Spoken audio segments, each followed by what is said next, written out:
Сайн байцгаана уу? Номин байна. За өнөөдрийнхөө хичээлээр би та бүхэндээ англи хэлийг сурахад хэр их хугацаа надад шаардагдсан мөн ямар дарааллаар сурвал зүгээр юм бэ гэсэн сэдвээр хичээлээ хүрэхээр бэлдээд байна. За маш олон хүмүүс мессежээр болон комментээр асуудаг л та. Англи хэлээ сурж эхлэх гэсэн юм аа. Би бахан англи хэлний мэдлэгтэй байгаа. Гэхдээ би энээсээ цаашаага яаж англи хэлээ хөгжүүлэх үү? Яаж тодорхой нэг чадвараа сайжруулах уу гэж ихэвчлэн асуудаг. Тэгэхээр би та бүхэндээ ингээд нийтдэн тийм ээ бүх энэхүү асуултуудад нь хариулаад англи хэлийг ер нь яаж багцаалж авч үзвэл зүгээр юм, яаж цаашдаагаа суур мэдлэгээ хөгжүүлвэл зүгээр юм бэ гэдэг талаар хичээл орохоор бэлтгээд байгаа юм а. Хэрвээ танд энэхүү сэдв сонирхолтой байгаа бол та бүхэн энэ бичлэгийн маань дуустал нь үзээрэй. Мөн энэ бичлэнгээр би та бүхэндээ 100 төрлийн англи хэлний хичээлийг энэхүү номтой хамт YouTube суваг дээрээ заасан байгаа. Тэгээ та бүхэн таалагдах юм бол миний сувгад subscribe хийгээрэй гэж хүсмээр байна. За ингээд хичээлээ эхэлцгээе. За ихэвчлэн бид нэр англи хэлийг 10 жилдээ асгүй бол ямарваа нэгэн курсээр дамжуулан сурсан байдаг тийм ээ. 3 сар, 1 жил магадгүй явж байгаа дундаас нь хайсан гэх мэт түүхүүд бол маш их давтагддаг. Ямар ч англи хэлний суур мэдлэггүй хүмүүс бол надтай маш бага тааралдж байсан. Би бага зэрэг мэднэ. Гэхдээ цаашдаа яаж сайжруулбал зүгээр юм болоо гэдэг зөвлөгөөг авсан юм аа. Яг аль видеоноос нь хичээлээ эхэлж үзвэл зүгээр вэ гэх мэт асуултуудыг бол маш их тавьдаг. Энэ тал дээр миний хэлэх зүйл гэх юм бол англи хэл ихэвчлэн хамгийн анхны шатанд 100 өргөн хэрэглэгддэг, 100 нэр үг өргөн хэрэглэгддэг, 100 үйл үг мөн өргөн хэрэглэгддэг 50 тэмдэг нэр гэсэн хичээлүүд байгаа. Тэрхүү хичээлүүдийг би та бүхэнд хэрвээ англи хэлний суур мэдлэг огт байхгүй бол үзэж эхлээрэй гэж хэлмээр байна. Тэгээд та 250 үгтэй болчихлоо гэж үзээд тэгснийхаа дараа өгүүлбэрийн бүтэц гэсэн хичээл байгаа. Өгүүлбэрийг ер нь яаж найруулдаг юм бэ? Өгүүлбэр яаж бүтгэх юм бол маш зөв болдгийм бэ гэдгийг бол би өгүүлбэрийн бүтэц гэсэн 2 төрлийн хичээлд орсон байгаа. Тэгээд тэрхүү хичээлийн дараа болохоор өгүүлбэр маань яг ямар өгнүүдээс бүтдэг юм бэ? Ямар гишүүдээс бүтдэг юм бэ гэдгийг subject and verb agreement гэсэн хичээл байгаа. Тэр хичээлээс үзээрэй. Би яг энэ дээр яг тэрхүү хичээлийг бол линк хийчихье. Тэн дээр би subject буюу эзэн бэ, verb буюу үйл үгийг яаж холбоосыг нь зөв гаргадаг юм бэ? Ер нь тэрнээсээ яаж өгүүлбэрийг ургуулж гарвал зүгээр байд юм бэ гэсэн хичээлүүдийг үзсэн байгаа. Хэрвээ та бүхэнд энэхүү суур мэдлэг байгаа, би энийг ерөнхийдөө ойлгож байгаа гэж байгаа бол та бүхэн маань одоо нэг цагуудыг үзээд эхлэх хэрэгтэй. Англи хэл дээр бол present simple, future simple, past simple гэсэн 3 энгийн цаг байгаа. Тэгээд continuous буюу үргэлжилж байгаа цаг гэж байдаг тийм ээ. Present continuous, past continuous, future continuous гэсэн үргэлжилж байгаа цаг гэсэн маш чухал цаг байдаг. Тэгээд perfect гэсэн цаг байгаа. Present perfect, past perfect, future perfect тийм ээ. Тэгснийхаа дараа та бүхэн үндсэн 9 цаг тэгээд цаашлаад perfect continuous гэсэн 12 цагийг үтцсэн байгаа тохиолдолд бол магадгүй дунд шатны мэдлэг хүртэл бол танд энэхүү мэдлэгүүд бол хангалттай. За энэхүү бааз мэдлэгийг та бүхэн маань эхний ээлжинд өөрийнхөө маш сайн судлаад ойлгож авах нь байна тийм ээ. Тэгснийхаа дараа та бүхэн маань ерөнхийдөө phrasal verbs-ыг үзэх хэрэгтэй, collocation-ыг үзэх хэрэгтэй. Маш олон төрлийн collocation-ыг би энэ хичээл дээр миний channel дээр бол заасан байгаа. За өдөрт 7 хоногт магадгүй нэг төрлийн collocation-ыг сурья гэдэг зорилго тавиад collocation-ыг маш сайн өөрийн болгоо тухайн collocation-тэй холбоотойгоор үйлбэр зохиогоод чийлээд явах юм бол их үр дүнтэй. Мөн ялгаахгүй phrasal verbs-ыг ч гэсэндээ тэгж үзвэл зүгээр шүү. За тэгээд явж явах хоорондоо алдаа гардаг ч юм уу ямар нэгэн асуудал тулгарх юм бол би бас тодорхой хэмжээний зөвлөгөө хичээлүүдийг бол өгсөн байгаа. Тэгээд YouTube хичээл дээрээ та бүхэн маань эдгээрийг бас үзэж судлаарай гэж зөвлөмөр байна. За тэгээд ерөнхийдөө бэйс буюу үндсэн мэдлэгээ цуглуулсныхаа дараа та бүхэн маань англи хэлний 4 чадварыг бол алийг нь ч орхихгүйгээр судлаад явах хэрэгтэй гэсэн юм байна. Бүгдээрээ нэг мэдж байгаа тийм ээ. Англи хэлний writing skill, reading, listening буюу speaking тийм ээ. За хэдүүлээ одоо reading skill-ийг яаж сайжруулах вэ гэдгийг нь ярилцъя. Reading skill-ийг болохоор ерөнхийдөө унших гэсэн үг байгаа тийм ээ.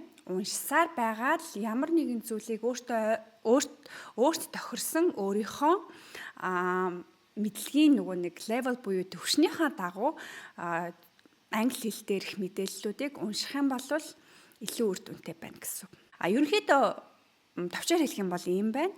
Гэхдээ хүмүүсийн гаргадаг алдаа байх юм бол ямар алдаа байдаг вэ гэдгээс цухас дуртай тийм ээ.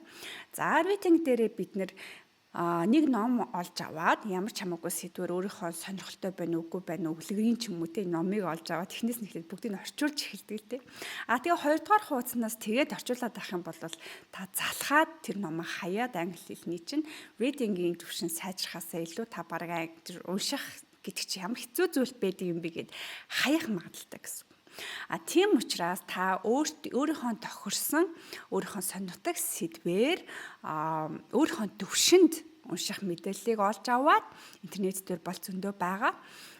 Өөрийнхөө сонирхдаг сэдвэрээ номыг хайх ёстой гэсэн үг юм байна. За заавал номноос эхлэхгүй байж болно шүү дээ. Маш олон дүрс зурагтай вебсайт байж болно. Эсвэл зааварчилгаа байж болно. Эсвэл мэдээллүүдтэй одоо Facebook хаяг байж болно, Instagram хаяг байж болно.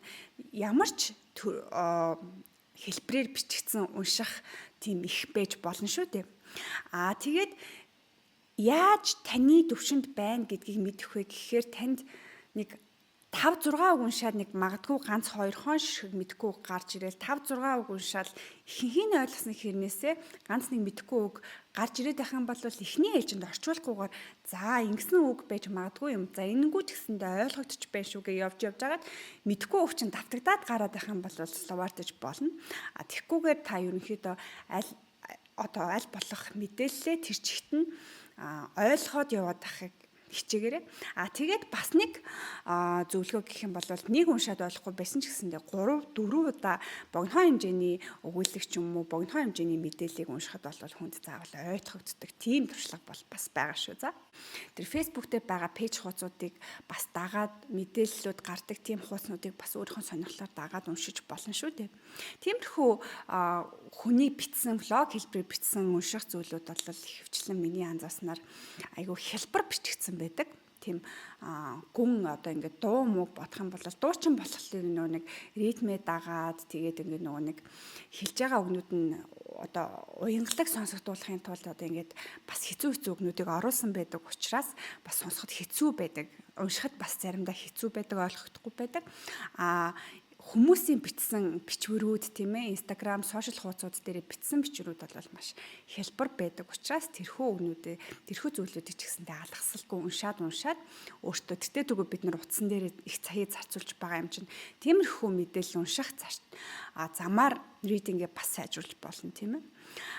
Тэгээд та хэрвээ reading дээрээ үнэхээр зорилго тавиад IELTS-ийн шатанд төвшөнд одоо ингээ очмоор байна. IELTS-а бэлдэж байгаа юм а гэж байгаа тохиолдолд бол мэдээж хэрэг миний саяны хэлсэн их усруудээр хязгаарлагдах ёсгүй яг л одоо тэр тухайн одоо шалгалтын дээр ирдэг материалуудыг давтан унших хэрэгтэй байгаа юм шүү. За унших бол ийм байна. Би тэгээ та бүхэндээ хэрвээ надад унших юм үнэхээр олдохгүй байна гэж байгаа бол яг өөрийнхөө энэ видеоны доотлын description box-н дээр ном татах боломжтой вебсайтыг бас холбож өгсөн байгаа. Та бүхэн маань тийшээ ороод синчэнээс хүссэн сэдвээрээ номоо татаад авах бас боломжтой байгаа юм шүү. Reading-ийг бол та бүхэн маань ямар ч одоо нөгөө нэг excuse буюу шалтак тоочгүйгээр сайжруулах бол боломжтой зүйл 100% өөрөөрөө хичээгээд Монголд байгаа ч гэсэндээ ямар ч англи хэлний орчингүй ч гэсэндээ бичээд уншаад авах боломжтой учраас таны reading чинь IELTS 9 оноо байх бүрэн боломжтой байгаа юм шүү. За writing дээр яаж хэдүүлээ сайжрах уу гэдгээ ярилцъя тийм ээ. За бичих чадвараа сайжруулахын тулд бас л яах ёстой вэ гэхээр хүн бичих ёстой байдаг. За бид нар ер нь ихэвчлэн би чадахгүй байхаа гэд нэг хоошин тавиад бичдэггүй тохиолдол бас байдаг тий. Одоо өөрийнхөө сошиал хуудсан дээр жишээлх юм бол за англи дээр жиснээс ер нь Монгол дээр бичээд орхиж яаскал юм бичихгүй орхиж гэдэг ч юм уу тийм ээ. Тийм болохоор хэдүүлээ өөртөө олцсон боломжоо цааш нь түлхээд байдаг гэсэн үг байгаа юм л та. Тэгэхээр миний хэлэх гээд байгаа зүйл бол өөрийнхөө сошиал хуудсан дээр ядчил одоо нэг зургийнхаа доор өөрийнхөө пост байгаа зөвлөгийнхаа доор одоо би тэгсэн байсан энэ үед ингэсэн байсан гэд зургийнхаа талаар тайлбарыг англи хэл дээр оруулж өгөх юм бол таны англи хэлний чинь практик дадлага бас гарч ирэх боломжтой гэсэн үг байгаа юм. Хэрвээ та хүнд үзүүлмээргүй байна би алдаатай бичиж байгаа байж магадгүй гэж санал зовж байгаа бол өөрийнхөө хэмжээнд одоо бичээд хүнд үзүүлэхгүйгээр бас тэнийг private болгоод байх боломжтой юм шүү дээ. За би энэ дээр хэрвээ энэ зурган дээр би хэрвээ англитэй пост бичиж байсан бол нэг иймэрхүү юм бичих байсан. Гэхдээ одоохондоо би болоогүй учраас хүнд үзүүлэхгүй өөр тийш хадгалж болно тийм ээ. Зүгээр л өөрийнхөө боломж болцоог нээж гаргаж байна гэсэн үг шүү дээ. Тэгээд бас тэрнээс гадна өөрөө влог хөтэлж болно тийм ээ. Влог хөтлөөд компьютер дээрээ сууж агаад эсвэл утсан дээрээ цаасан дээр ч хамаагүй тийм ээ. Би өдөрт ийм юм хийлээ. Би ийм юм сонирхолтой гэд ингээд юу ч хамаагүй дуртай сэдвэрээ англи хэл дээр бичиж болно тийм ээ. Тэрнийг болохоор хэдүүлээ цаг гаргаад заашгүй бичих чадвараа орхитуулахын тулд бичээд явна гэсэн үг юм байна шүү дээ. Хэрвээ та өөрийнхөө уншсан сэдвээр яг хичээл хийх зорилгоор одоо бичье. Одоо би уншсан сэдвээрээ илүү баталгаажил, илүү гүн гүнзгий англи хэлнийхээ мэдлэгийг дээшлүүлэхэд шамдъя гэж зорж байгаа хүн байгаа бол уншсан зүйлүүдээ тэмдэглэж аваад нөт хэлбэр хадгалж болно. Гэхдээ хуулж бичихгүйгээр эхлээд яг магадгүй хуулж болно. Гэхдээ хуулж бичихгүйгээр аль болох ойлгосон зүйлээ гард ороо бичээд яваад байх юм бол бас их үр дүнтэй. Миний хувьд болохоор би бичих чадвараа бас тодорхой хэмжээгээр сайжруулж чадсан сүүлийн үед яагаад вэ гэхээр нэг өөрийнхөө маш дуртай зохиолчийг дуурайгаад тэрхүү одоо нэг тийм уншсаар байгаад өөрт нэг тийм дотн болчихсон нэг тийм хэв маяг байдаг л да бичгийн хэв маяг тэрийг нь дуурайж өөрөө бас бичих гэж оролдоод тэгж бичсээр агаад бас арай нэг гайгүй болсон. Тийм учраас би 3 жилийн өмнө бол IELTS сууж байхдаа 7.5 гэсэн үнэлгээг бол авч исэн. Одоо тэгтээ сайжирсан баха гэдэгт итгэлтэй байна. Тэгээд магадгүй влог хэлбэрээр бас одоо тэмдэглэлийн дэвтэр дээр бичээд явж байгаа зүйлүүдийг та бүхэнтэйгээ цаг нь болохоор хуваалцнаа гэдэгт итгэлтэй байна. Одоохондоо бол би бас арай нэг жоохон болоог байх гэсэн тийм бодолтой байгаа. За listening чадвараа яаж сайжруулах вэ тийм ээ? Listening чадварыг болохоор хамгийн хялбар сайжруулах боломжтой гэж би үзэж байна.